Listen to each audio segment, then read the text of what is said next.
Every day, Americans are bombarded with hundreds of messages suggesting that the good life is attainable through the goods life by making lots of money and spending it on products that claim to make us happy, loved, and esteemed. On the news shows, we hear a near constant refrain from economists and politicians about the importance of consumer spending and economic growth. And around $150 billion are spent most years to embed consumer messages in every conceivable space, from TV shows and websites to public bathrooms and escalator handrails. Lately, marketers have even been paying actors to drop sales pitches into conversations in bars and city parks. But commercialization and consumerism also reach deeper, worming their way into people's psyches and encouraging them to organize their lives around higher salaries and owning more stuff. Unfortunately, this can come at a high price for the well-being of both people and the planet. Research consistently shows that the more that people value materialistic aspirations and goals, the lower their happiness and life satisfaction, and the fewer pleasant emotions they experience day to day. Depression, anxiety, and substance abuse also tend to be higher among people who value the aims encouraged by consumer society. Strong materialistic values also influence our social relationships and thereby affect other people's well-being. Scientists have found that materialistic values and pro-social values are like a seesaw. As materialistic values go up, pro-social values tend to go down. This helps explain why people act in less empathic, generous, and cooperative ways when money is on their minds. When people are under the sway of materialism, they also focus less on caring for the earth. The same type of seesaw is at work here. As materialistic values go up, concern for nature tends to go down. Studies show that when people strongly endorse money, image, and status, they are less likely to engage in ecologically beneficial activities like riding bikes, recycling, and reusing things in new ways. Clearly, if we hope to have a happier, more socially just, and more ecologically sustainable world, then we need to develop ways to diminish the power of materialistic values in our personal lives and in society. Two basic principles for change can help frame the way forward.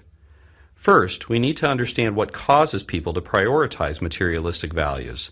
For instance, studies show that people focus more on material things when they feel insecure.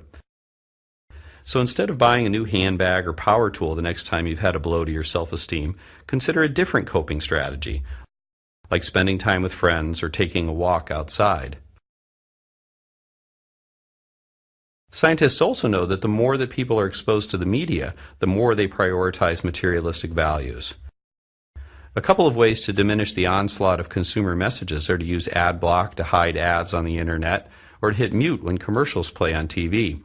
But these steps can only take us so far. We also need to get active and start to remove advertising from public spaces and from our children's schools so that people aren't exposed to materialistic messages so often. The second principle for change involves promoting intrinsic values for growing as a person, being close to one's family and friends, and improving the broader world. The research shows that intrinsic values not only promote personal, social, and ecological well-being, but can also act to immunize people against materialism. It's that seesaw again. As intrinsic values go up, materialistic values tend to go down. So part of the trick is to build a life that expresses your intrinsic values. That might involve spending more time with people you care about, finding meaningful work, even if it pays less, and taking part in volunteer opportunities for causes you care about. But again, changing our lifestyles is not enough.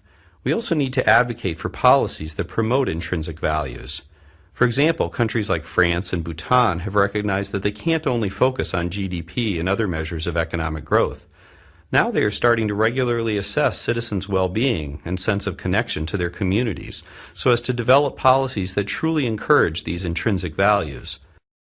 Similar efforts are underway in some parts of the United States, but they need more support. The grip that consumerism and commercialism have on our world can seem inescapable, and there are certainly powerful forces that push materialistic values on us. But by making changes in our personal lives and by working for broader societal changes, we can break the hold of materialism and be freer to live our intrinsic values. That, in turn, would help us to take important steps toward greater personal well-being, a more humane society, and a more sustainable world.